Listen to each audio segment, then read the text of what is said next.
ఈ ఆవిడ బాబు సినిమాటోగ్రఫీ మంత్రి అంట, పిచ్ సినిమాటోగ్రఫీ మంత్రి అంటాడా. చూసా ఇందాక స్టేట్మెంటు.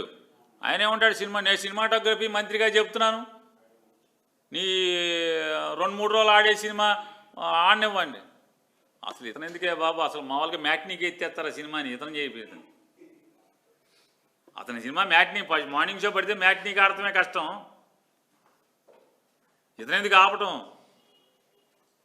సినిమాటోగ్రఫీ మంత్రి వచ్చి ఆపాలండి సినిమాలో. జనమే చూడలేదయ్యా బాబు అని చెప్తుంటే ఇప్పుడు దాకా కొనుక్కున్న వాళ్ళు బికార్లు అయిపోయారు, సినిమాలు కొనుక్కున్న వాళ్ళు బికార్లు అయిపోయారు. ప్రభుత్వానికి జిఎస్టీ కట్టలా ఇంతవరకు ఆ ప్రొడ్యూసర్. ప్రభుత్వం నుంచి అడిగిన ఒక్క అధికారి లేడు. జిఎస్టీ కట్టపోతే ఇంతవరకు ఆ సినిమాకి ప్రభుత్వం నుంచి అడిగిన వాళ్ళు లేడు ఎవడు.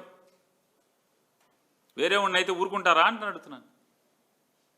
సినిమాలకు జిఎస్టీ కట్టరు, కొనుక్కున్న వాళ్ళేమో బికార్లు అయిపోయి పాపర్లు అయిపోయిన పరిస్థితి.